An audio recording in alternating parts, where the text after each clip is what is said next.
go. That looks better. Had some technical difficulties at the start there. Hit my microphone too. All right. Had a couple of technical difficulties, but welcome everybody to DadBotRC. This is the first ever live stream of Weekend Wrenching we're going to be doing. So yeah, definitely hit me up on the chat. I've got it up. I'm watching all your comments. Let me know what you think of this Wendigo. We're going to be working on the Redcat Wendigo today. So a little background on this Wendigo. This is the builder's kit from Redcat. It's their first ever kit build that's available. I did build it and I ran it 3 times before it broke. It's not Redcat's fault, I don't think. It's mostly the driver's fault. I'll take the blame for that one. But I am planning on doing a full review of this rig. However, I can't review it if it doesn't run. So I did have it out. I don't know. It was about a week ago in a sandy area on a beach, and we blew up a drive shaft in that one. So we're gonna flop out a drive shaft in here, and there's also this strange issue going on with the transmission. It's making a little bit of noise that I don't like. I suspect that this transmission is full of sand. I have a sneaking suspicion that it didn't like being on the beach very much. I noticed that the plug fell out of the front. I'll show you what I'm talking about. I'm pretty sure this transmission has gotten full of sand. So I'm going to have to take it apart, completely disassemble it, and we're going to clean up all the gears and put it back together. So, all right, let's get to wrenching. I'm super excited to get this going. And if you're out there, please comment. Let's talk about something while we're on the screen here. Okay, so this is the chassis on this Wendigo. I am running a Holmes Hobbies. This is a Trailmaster Pro 3300 kV motor in this thing, along with a Hobbywing Quick Run BL 120 120 amp brushless ESC. So it's a pretty quick little sucker. In fact, the first real problems I had with it were blowing the tires off. Oh, there's the transmission hitch right there. It gets caught. It gets caught pretty terribly. Yeah, we're definitely going to have to tear the whole transmission apart and figure out what the heck is going on there. I'm really hoping I didn't blow a gear up in it. I'm really hoping it's just sand. I took the top cover off of the transmission where the pinion cover is before, and I want to say it had a bunch of sand in it. So I'm hoping it's just sand down in the gears and we didn't actually blow anything up because that thing it sounds really terrible. Really, really terrible. Anyway, but this is a pretty good build. Since I haven't done a review on it, I'll just show you a couple things that I did. The front has a second sway bar set that's identical to what comes in the rear on this kit, and it helps so much with the body roll in cornering. And also, like I was saying, I was blowing the tires off every time I hit the gas. So I got some good, cheap but good bead locks and crank those puppies down, and now it will keep the tires on, which is super important if you want to do anything with a vehicle, that the tires don't just blow off every time you go to use it. All right, so what we're going to do is get the transmission first. So I'm going to pull the whole transmission out of this rig. Um, yeah, the whole thing is coming out. So we're going to yank the whole transmission out first, and then we're going to do the drive shafts after, I believe. So let's get down to the transmission. First, we're going to take these Velcro straps off. Nice battery Velcros. Get some wires out of the way here.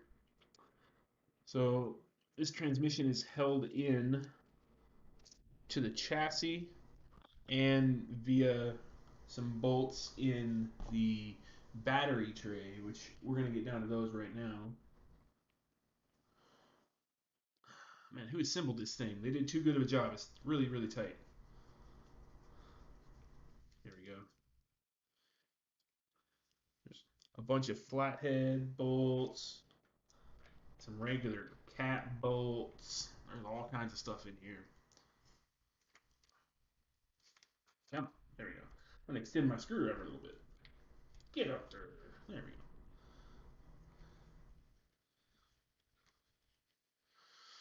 go. Well, hope everybody out there is having a great Sunday. Time changed last night. Not a fan of daylight savings time.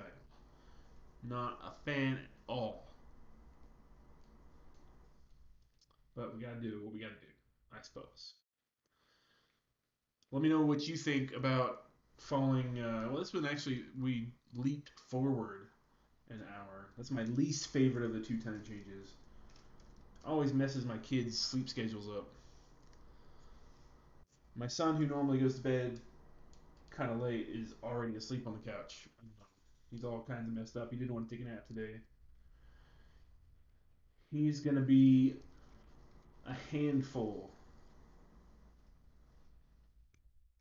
All right. One more bolt to get this battery tray out.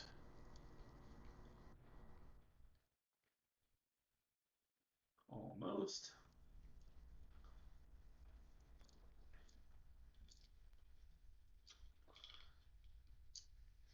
Okay. Should be all of them. Oh, there's one on the chassis too. I forgot about the chassis bolts. This one all the way up here on the top.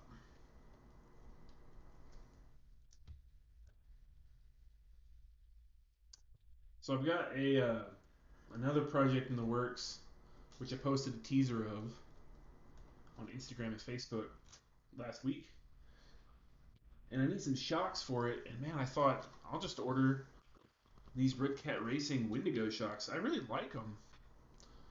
These aluminum bodied etched shocks are pretty nice.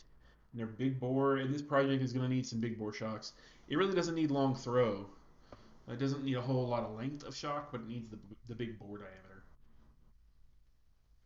for sure. All right, we've got the battery tray out.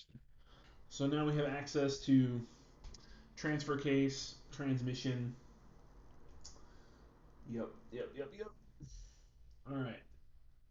We're going to. How do I want to do this? Probably want to pull the motor out. I'm going to take a picture of the color codes before I do. Yeah, we're going to go ahead and snap a picture of the color codes for the wires because they don't line up directly. So I always like to just take a picture of the color codes before I undo them to know, red went to blue, all that good stuff. Black to orange, white to yellow. Okay. And then we'll have to take the sensor wire off as well, since this is a sensored brushless motor.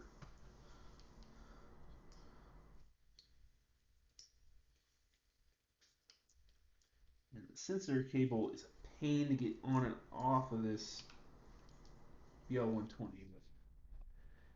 All right. So the only things holding this whole transmission and motor assembly in are two bolts right here in the chassis. We'll get those off right now. And then we ought to be able to pull the whole transmission down. We'll take the motor off, all that good stuff. Tear it apart. Get down to all the sandy bits that I know are in there. It should not be. We're going to have to clean it thoroughly, clean all the bearings, relube it all. I'm hoping it's just sand and it's not actual gears missing teeth in there. Because it sure feels bad. And it doesn't sound good either. Alright, here we go. So now that I've got the motor and transmission out, I'm just going to set this chassis to the side. Alright, so there is the Redcat factory motor and transmission. And you can kind of, yeah, right there's a catch. Like, I can't turn it past that point. I can feel the motor trying, but it really doesn't want to. I think I'm turning over a nice big grit of sand in there. I'm actually not going to remove the motor from the plate. I don't think. I'd like to keep those things together and keep the clocking in the right position, and the gear mesh.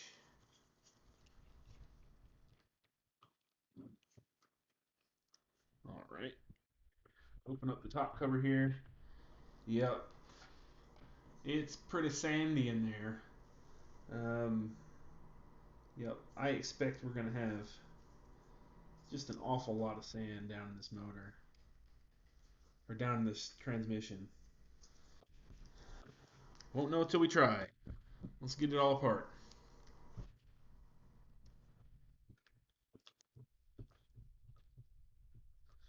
So like I said, I'm just going to leave the motor attached to the motor plate. I'm not going to mess with that. Just got to get the motor plate off the transmission.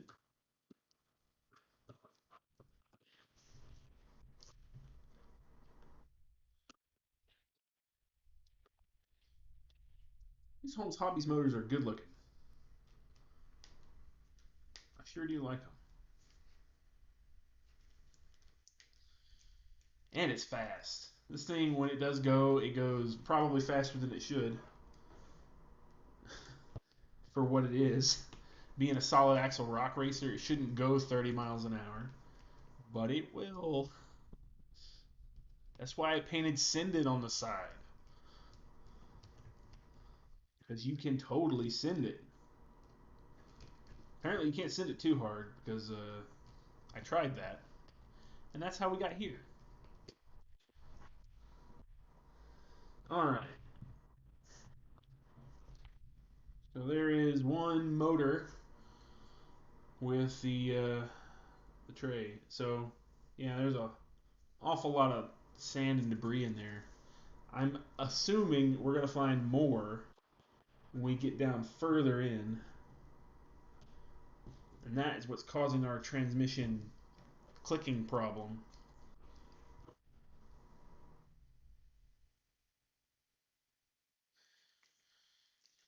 Oh, no, that's not good.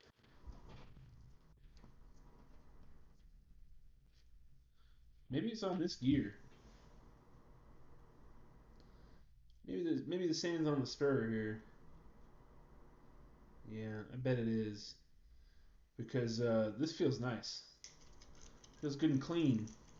Pastor, I may not want to take this transmission all the way apart. I may just have to clean the spur off. Let me get the spur gear off of here. Let me get the spear gear off of here. Yeah, we'll go ahead and pop the spur off. Yes, that is what we'll do.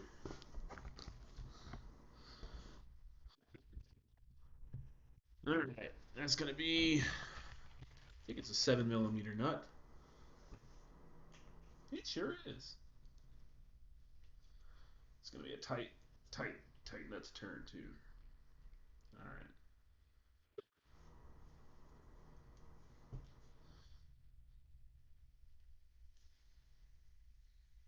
These washers are springs, and it's very particular in the order in which they go in. But I think I have that memorized. I hope I do. Okay.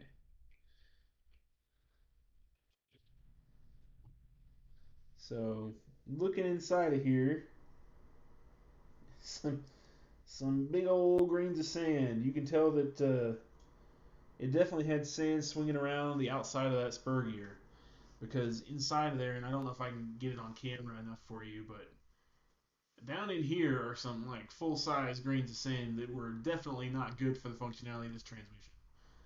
There's no way that transmission was properly functioning with all that crap in it. But yeah, we'll get it all cleaned up. Just put a rag in it here. Get out what I can get out. I'll blow out the rest. And then we'll clean up the gear.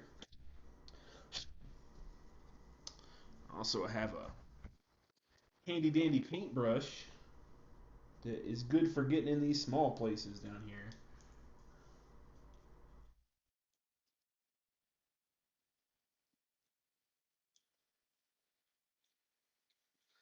Ew. It's just big old lumps of sand in there. There's your problem. I'm gonna say that could not have been good for the functionality of the Wendigo. So, lesson I've learned: no sand for the Wendigo unless you're very, very, very sure that the plug is properly installed in the front of the motor. In my case, it was not. I believe what happened was the nut for the slipper got in the way and pushed it out. So we're not going to put one back in right now, but before it goes into anything too crazy again, we surely will. We don't want to get that spur full of that crap again. Okay. Now the rest of the transmission feels fine. So it's just inside of the spur gear. Let's go ahead and disassemble the spur gear and the slippers. Slipper? Yeah, there we go. There's two.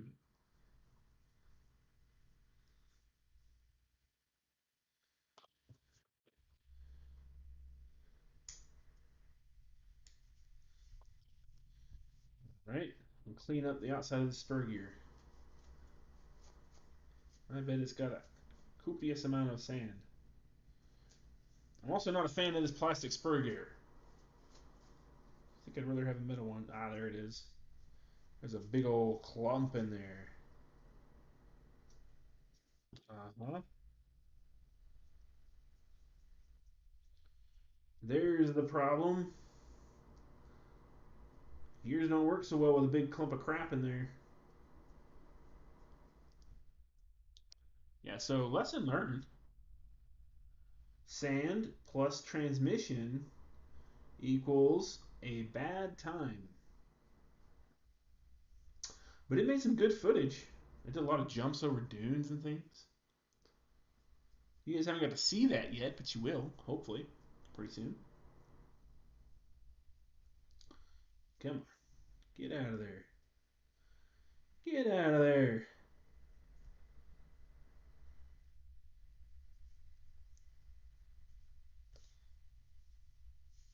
I'm going to use, I always keep a little bitty flathead bit in my recently used tool bin here that I use the most.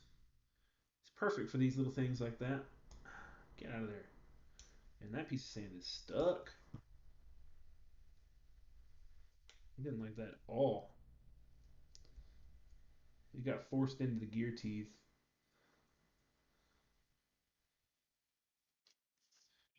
Just going to continue going around and look at it.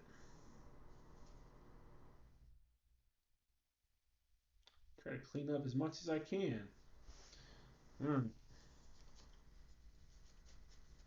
I also need to do the same thing to the motor, the pinion gear. Clean all this junk off of it here.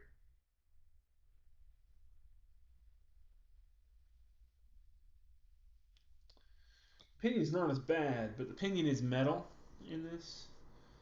So I don't think the sand could intrude as much and get stuck in the pinion as it could in the plastic spur.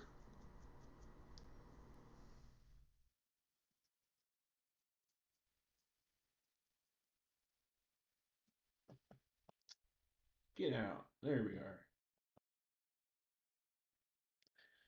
Alright, so I'm just going to run these by hand together real fast. Double check their function.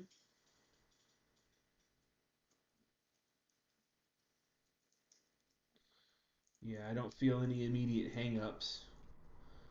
So it should be okay when it goes back in the truck. Hopefully. Let's rebuild this slipper assembly.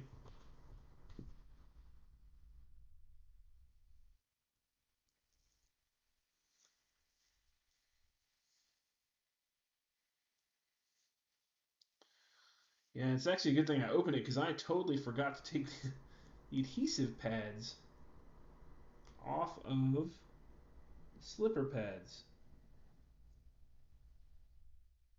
I totally forgot they existed on there. You actually stick these slipper pads on, and I did not. I just set them in there. So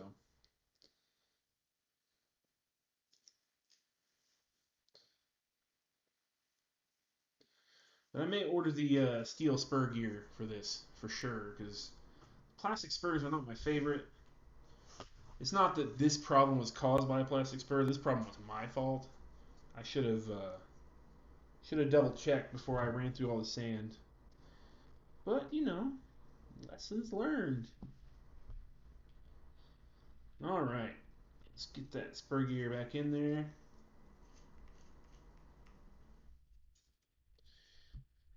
And then we will reassemble all of these happy little washers that make up the spur. We gotta put the spur plate back on first. And then the spring assembly here.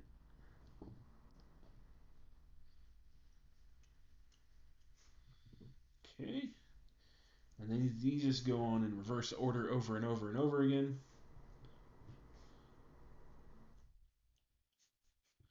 Then we lock it down with a nut. And for this use, for this vehicle, I'm gonna have to lock it down pretty hard because there's so much torque out of this brushless Holmes that if I don't crank down on this slipper, it'll do nothing but slip. So I gotta crank really hard on this slipper. All right, all right. Let's put the motor back on and make sure that feels better.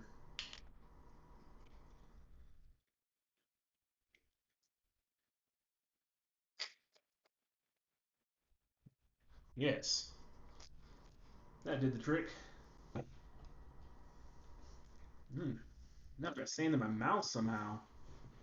Gross. That's the thing about sand; it just gets anywhere. Like you can't have sand. You can't be in any kind of sand and it not ingress something. Like I just have sand out on the table from working on this, and it's in my mouth somehow. No idea how that's even possible, but it is. It has happened. All right, get this plate back on.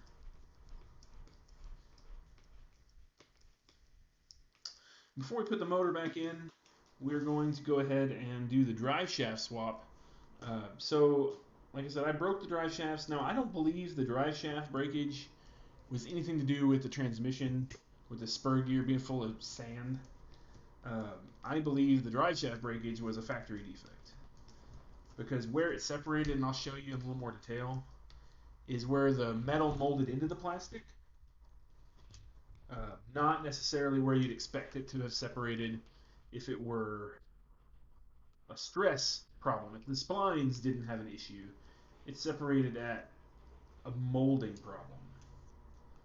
So Redcat did send me a replacement set of steel drive shafts. Yes, so much better. Okay, I'm gonna put a little bit of grease in there. It doesn't take much, just a little bit, and I am gonna use my Quicksilver Extreme. It's actually made for boat outboard motors, but I like it for everything.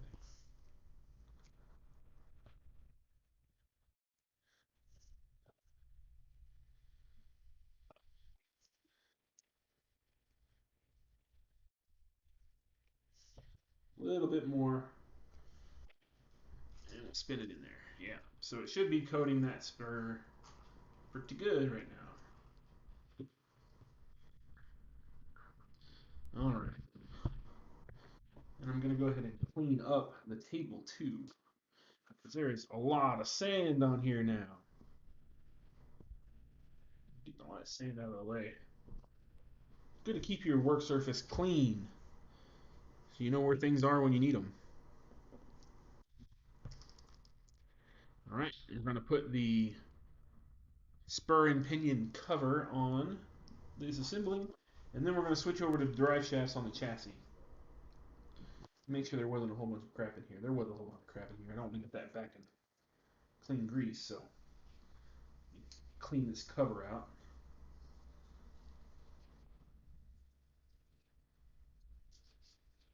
Gross. So lesson learned: the beach is not a good place to drive this vehicle. Definitely, definitely not. All right. So this motor and transmission is back together.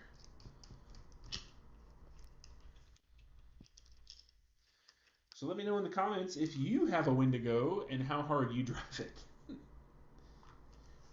I think it's kind of a unique vehicle, honestly. It's a solid axle rock racer with more flex than some people's crawling rigs. Uh, they basically just, I mean, and the axles they put on it are really, really nice. There's no portals; it's straight axle. But man, you can sure beat it to death. As long as you don't beat it to death through sand. Just don't do that, and you'll be fine. All right, so we're going to set the motor and transmission aside for now. Clean off this table one more time. I'm going to grab the chassis. All right. So we're going to do a drive shaft swap, and the easiest way to make that happen is actually from the top here. So we're going to get in and pull the pins on this rear drive shaft.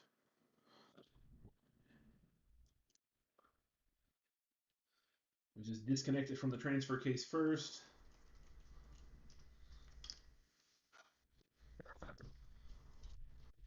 That one will drop. And I'm going to go ahead and do the front too because I have a set of these heavy duty drive shafts, so I'm going to replace both. Now, I am a little concerned, as my personal opinion is, if you put a steel drive shaft in something like this, the next weakest link is going to be your ring and pinion. So you got to be real careful as to not totally destroy your ring and pinion when you're beating on it after doing this swap. But I'll have to keep that in mind is all.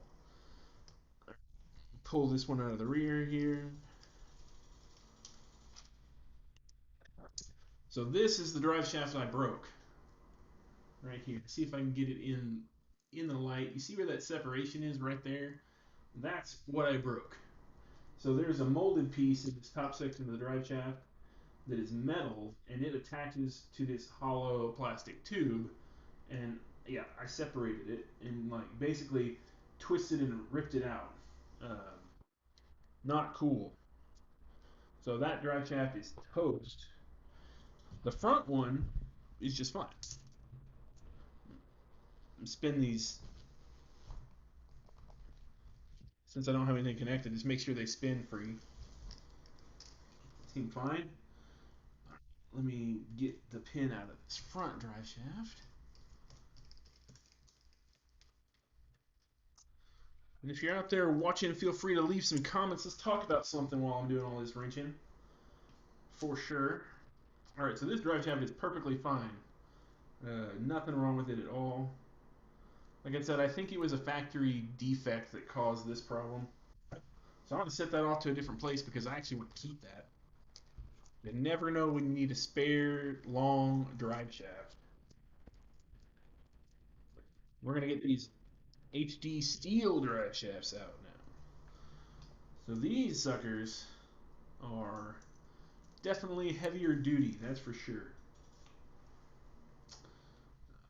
They are much beefier than their counterparts. So we're gonna. I haven't attached these yet. I haven't tried them out. I hope that the nuts fit, or I hope the bolts fit for them. They should. I'm anticipating that they do. Really hoping for it. So I'm gonna put a little bit of thread lock, just ever so slightly, on that, so I can get it in. It says line up all my holes here.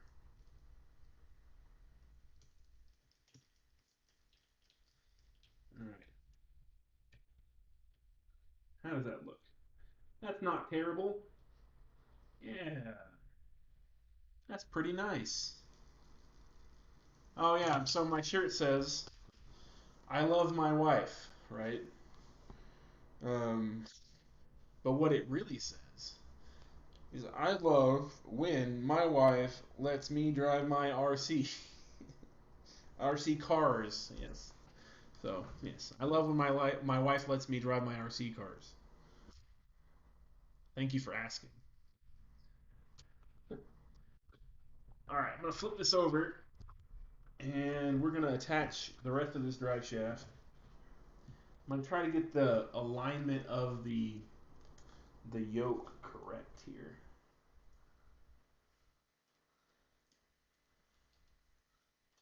It should be somewhat close. And then we will get it onto the transfer case pin. There we go. There we go. That's one installed. I just need to put the pin in it. We'll hope it stays. Oop, a little bit of thread lock. A little bit of thread lock. You don't want to lose these retention pins on the trail. That's for sure. All right, front drive shaft's in. Looks like it's working pretty well. Time for the rear. All right, so we'll put this one back here.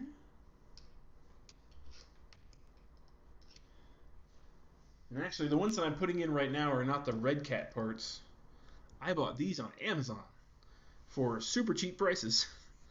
Uh, and I was kind of afraid that they wouldn't have the same threading for these retention pins because the ones in the Wendigo are a little bit larger than most Redcats. But man, it's working out well. I'm pleased. Very, very pleased. I'm going to go drive this later. I haven't driven it in a while because it's been down. All right. So all we're going to do is turn that so I can get it at the right angle. Slide that on. Get on there. And then I may have to finagle the pin just a bit because it's all already assembled there. A little more thread lock.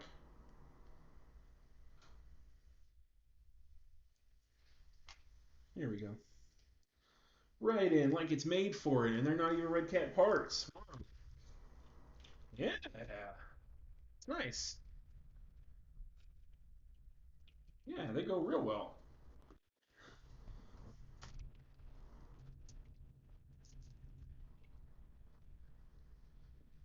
Well, if I'll stop sucking cables in anyway.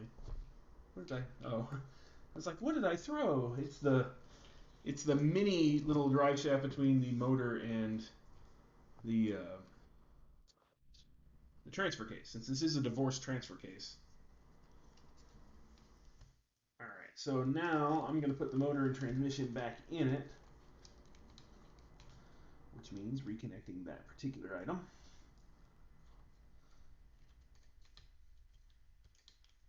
All right, got those shafts aligned. And I got to put my bolts back in the side here. So let me go find them real quick. Use the retention plate.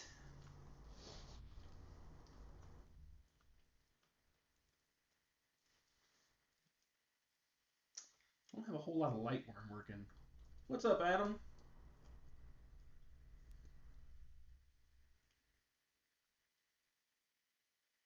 Oh, come on, get in there.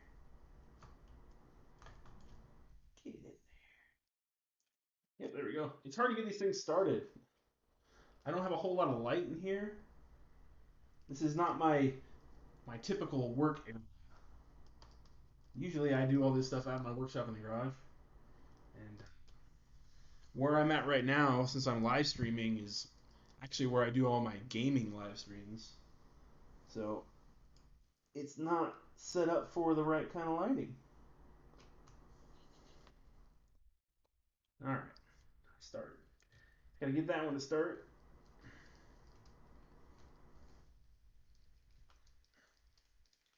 Come on, get in there. You know you want to. There we go. It started. All right, so the motor and transmission are almost back in. We'll have to rehook up all the wiring. But before we do that, we're gonna flip it over and definitely make sure everything still runs for you. Man, Adam, I wish I had a basement. Lucky. I've always wanted a basement. But where I live, there's just not. Most things are not. They don't have basements. There's not a need for basements here, and it's just not built with houses very often around here. So I don't have one. But man, that'd be a great work area.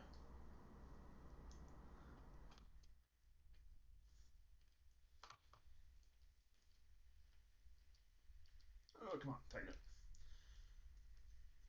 And yeah, love my Gen 8 too. So yeah, the Gen 8 actually, since I'm almost done with this, we'll talk about it. I actually just got done with the stage 2. So if you haven't checked out my stage 1 Gen 8 video, where it isn't. If you haven't checked out my stage 1 video, where I did a bunch of, just normal bolt-on mods to it, stage 2 is going to layer on top of that. So I did a whole bunch of stuff. I got a bunch of scale accessories from Club 5. It's also got a new power system in it now, so a new motor, a new ESC, and a really great servo, along with some other stuff done to the chassis to support that. So it was a lot of work for stage 2, but it got. I mean, right now I think it's a pretty competent Sorka Class 2 truck. I think it could do really well in competition as is. Class or stage 3 is where we're going to work on doing a lot more scale aspects, so it'll get its full interior that I started, and then we're going to try to get as many Sorka points out of it as I can. So Gen 8's a cool platform. In fact, I kept it purple, so I just painted a new body. I loved the purple that was on the factory one so much that I kept the new one I just painted purple. My wife thought I was kind of crazy, like getting a brand new body, which thanks again to Team Redcat Shop for that body. TeamRedCatShop.com, one of the best places to get your Redcat accessories. But they sent me that body, and I painted it the same color as the factory one because I'm just so in love with the purple. But that video ought to be out sometime this week, and it has a ton of stuff. Some of it was tedious. Why? Some of it was like super not fun to put in. All right, what's up here?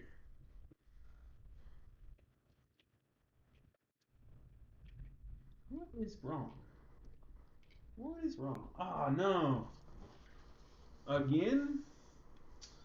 Okay. So, my transfer case drive shaft did not want to stay in place. I'm going to take the pin out of it and I'm going to put it in manually because I am not taking that transmission out again. So, we're going to attach the shaft and then we're going to put it on the spool. Yeah, man, there's a lot of brass on that rig. That is for sure. I'm not one of those people that would ever put brass in a place that wasn't, on the axle. Or I definitely wouldn't put any wheel weights in the wheel. I'm not that kind of person. Some people are. Everybody has their own thing. Um, but no, there's an awful lot of brass in that rig for sure. Oh man, am I seriously gonna have to? I'm either gonna have to take the transfer case up a little bit, which I may wish I had paid more attention to that as I was doing it.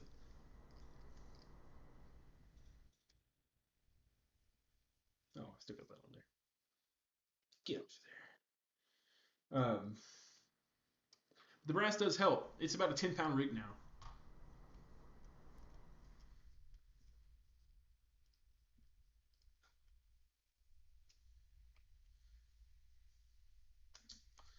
Yeah, I mean you're right. There's all the driveline joints are getting a little bit more wear with that brass, but at least it's not gear driveline brass. And I have replaced the gears with steel. In fact, that's part of stage 2 as well. So it's a solid steel driveline right now. So yeah, she's a solid 10 pounds, buddy. She's a biggin. You don't want to roll that sucker over. And with the new power system, it'll get up and go. I had a Holmes Crawlmaster 10 turn in it, which is a fairly slow, high torque motor, and a 13 tooth pinion, which I am a big fan of the Holmes sport line. There's nothing wrong with a sealed can at a reasonable price. That's for sure. But I swapped that out. So I know I haven't done the video yet, but it's a Hobby Wing axe that went in there, a 2800 kV Hobby Wing axe system, and I'm pretty happy with that axe system. I've only driven it a little bit because I just got done putting it in this weekend, but it was definitely an upgrade, and the ability to like manage it from my phone with Bluetooth, crazy. The stuff they can do nowadays. I really wanted to get a castle. I'm gonna have to take these screws all the way out. Dang it. I wanted to get a Mamba X, but the Mamba X itself was as expensive as the entire X system.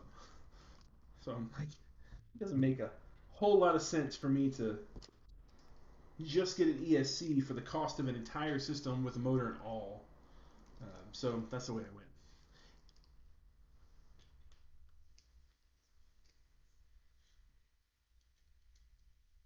Brass pinion. Your Gen 8 have a brass pinion? I took the ring and pinion out when I did my steel swap of my Gen 8 V2, and it didn't have a brass pinion. It was now it was sintered steel, so it wasn't machined, but still it was steel. It definitely was not brass because I've been disappointed for sure in a brass pinion.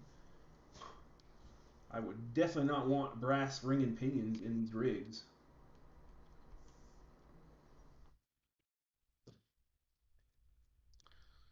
But I do highly recommend the Trio Steel spherical cut gears. I did a video on that not long ago too. Oh, yeah, okay, the pinion on the motor. I thought you were talking about ring and pinion, man. I was scared. I'm like, what did I miss? Yes, yes, the pinion on the motor. Absolutely change it out. I did. I have a steel 13 tooth in mine right now, and uh, it's a 32 pitch, which is a pretty common pitch. I actually made a stupid new mistake when I ordered them and I bought Mod 1 gears because they made a big deal about it in all the paperwork for the Redcat. They're like, oh, everything's Mod 1 in here. Well, yes, you are right. Everything past the pinion and the spur, but they didn't. I expected the pinion to be a Mod 1 gear, so I ordered like a whole set of Mod 1s, and none of that crap fit. I didn't realize it was 32 pitch. Dagnabbit. But that's okay because I just ordered. And the Mod 1s that I bought were 5 mil inner diameter for the hole, which was wrong anyway, so I had to use adapters. Yeah, Mod 1 plastic, right? I just pulled those out of the Gen 8. And you know what? I was very surprised because I'm not going to say that I've been gentle on my Gen 8. That's definitely not the case. Um, but the uh, the plastic gears look good, man. They didn't look bad at all. They weren't chewed up, not even a little bit. So I was pretty pleased with how well they held up. I was not expecting them to look good at all. I expected some chewing for sure. And I will say though, the transmission grease was almost non-existent. Um, the transfer case had a little bit more, but man, that transmission was dry. It was real dry, and it was pretty noisy. Now the metal gears that I have in there are kind of noisy now. They're noisier, but they're not nearly as noisy as that plastic was. And the Holmes motor that I had in it didn't help with the noise level. But you can definitely hear the difference in the metal gears for sure. All right, that's better. I'm listening.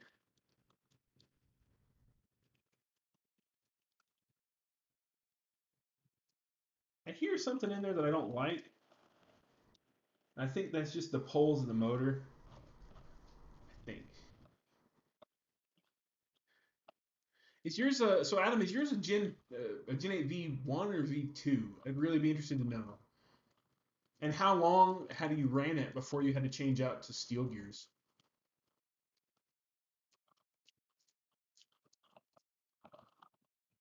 Yeah, it sounds okay. I don't know. I still feel weird about it. I'm gonna have to run it a little bit and see. I still feel like I hear a tick in there, and I definitely did not feel a tick, but I feel every one of the turns of the rotor. So I'm thinking it's motor noise. That's better than it was because I could not do that before. Yeah, I'm thinking you're exactly right, Adam. I believe the V1, the gears that they used, the plastics they used in those gears, they changed that in the V2, man. I if I were a Redcat owner of a Gen 8 V1, I'd be super mad that when the V2 came out, they didn't offer me some kind of like pack of all the stuff that they knew they did wrong and did better. Like that skid plate belly bump thing that they got going on. There's nothing wrong with it, but they obviously made a simple change and it fixed it because the V2 does not have that problem at all. So yeah, I would be super mad, and I'd be talking to Red Cat about where are my replacements. If you know you're gonna fix a problem, call it a recall, not a V2. But that's just me. Okay, so I've got all that back together, and I think I'm going to reconnect my sensor wire before I get too far down the road. No, they did not upgrade the spur gear to steel. It is plastic still, which I know you got in kind of late in the video, but I had that whole transmission apart earlier because in my stupidity, I got a crap load of sand in it, and there was actually like sand embedded so hard into that spur gear that I had to scrape it out and like try really hard to get it out. It had embedded into the plastic somehow. So no, it's absolutely still a plastic spur gear. Now in my Gen 8, um, oh, we're talking about Gen 8, but you know, just so you know, I don't know if you do, this Wendigo is the same driveline as the Gen 8. In my Gen 8 though, I did just put the steel one in, so it's all steel, 100% steel in my Gen 8. Now I didn't, and let me know what you think on this, but I didn't do the aluminum cases, so it's still got the plastic transfer case and the plastic transmission case, because I thought the construction of it, I don't see the gears separating. Like if the gears are going to separate between themselves, we're going to be blowing this thing apart. So there's not really a whole lot of. I didn't see a need to go with aluminum casings. They might look cool, but I just didn't see a need for it for the casings. But I did replace all the gears. Gears absolutely needed. All right. It's always a hard time fishing this stinking battery tray back in place. It sits in the frame rails in just a way that makes it difficult.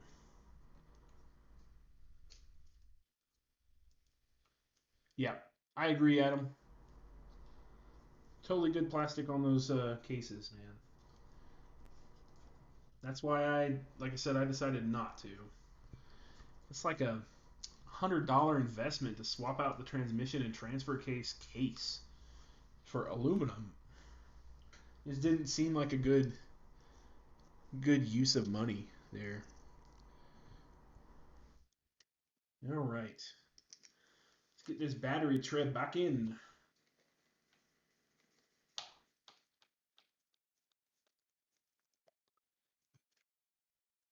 I've been so ready to get this Wendigo back to going, man. It was just a blast to drive. I was super disappointed when it broke. I was like maybe 20 minutes into the running footage for that review, and I was really sad when I had to stop driving. I actually had originally thought that I like had killed a battery because it just started driving real slow. I got closer and I realized, oh crap, back wheels aren't turning. Yep, I agree, Adam. I already did. That money's gone. Um, yeah, if you got a Gen 8 out there and you are itching for some pretty cool scale stuff to do to it, go check out Club 5. Club 5 Racing, man. I got the, I want to say it was the 1977 front grille. Looks great. It comes with, oh no, I just dropped a screw. I'll put that one in later. Yeah, I'm gonna go digging for it right now. I got the 1970. I want to say it was 77 front grille. It comes with a metal international emblem. It's just great. And then I got all the metal international emblems to go along with it. Um, I will say, if you're going to do that, be leery of two things. The door handles are a pain in the butt to put on and get right because they don't give you any templates or anything. You are winging it when you cut those holes in your Lexan. And then the back, they have this like tailgate cover where you cut the whole back of the Lexan out, and it replaces the whole thing and gives you a license plate light. I did put that in. It looks terrific, but the screws they send you don't fit. In fact, none of the screws they sent me fit. They did fit. However, they immediately stripped out all of the plastic, and I'm talking just barely a turn. So if you're gonna go with any of that Club 5 stuff, which I highly recommend, regardless of the problems I had, it is on par, man.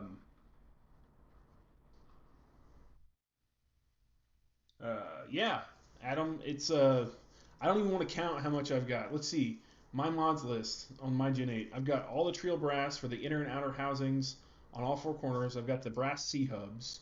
I've got a Hobbywing axe system in it. I've got a Reefs 400 SC short course servo. I've got the Club 5 servo relocation mount. I've got the Club 5 Husky Link steering setup. I've got all the Club 5 external accessories now. I've got the Redcat light kit in it. I've got an RC4GS transmitter, which is my transmitter for everything, but I did put the receiver in that. I've got new shocks all the way around in it. I've got steel gears through the entire drivetrain, including the rings and pinions. I fabricated new bumpers, but yeah, it adds up in a hurry. Hey man, yeah, go take care of your kids. I totally get it. I've got two. When they get up, you got to get to work. Stop by next time. It was good talking, man.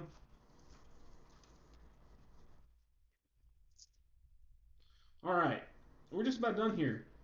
I like my Velcros, so I put them real close together. I like them to be close together because I run like a. It's not like I say it's a shorty pack, but it's not a very long pack. A 5,000 milliamp hour, 5,200 milliamp hour, um, 3S in this thing. Okay, so I don't know if you were around when I started the video, but I took a picture to remind myself of the order of these cables. And this is when it starts to come in handy. So black goes to orange, white goes to yellow. All right. There it is. The Wendigo lives again. Wendigo! And that ESC is like barely holding on there. I'm going to have to get new double stick for that thing. Maybe next time. All right. Well, see if the body still fits. And then I got to find that screw that I dropped. I don't know where it went. It never fails. Ah, I found it. I said one up. Aha! I found it! I didn't think that was going to happen. I thought I was going to have to dig around the floor for an hour and a half. Aha! Got it. All right. And now we put the body back on, which I didn't really wanted to show everybody earlier. I painted Sended on this thing. Because if you have a Wendigo, and you know, it's always ready to be sent. All right. The Wendigo lives again. So now I'm going to throw a pack in it and see what she does. Hopefully I don't break anything else, but I'm sure I will. But anyway, thank you guys for hanging around and chatting. This is only about an hour, but definitely let me know if you'd like to see more of the Weekend Wrenching series. I've always got a little wrenching project that I can do. I'd love to share it with you guys live like this if you like the format. So definitely let me know if it was something you were interested in.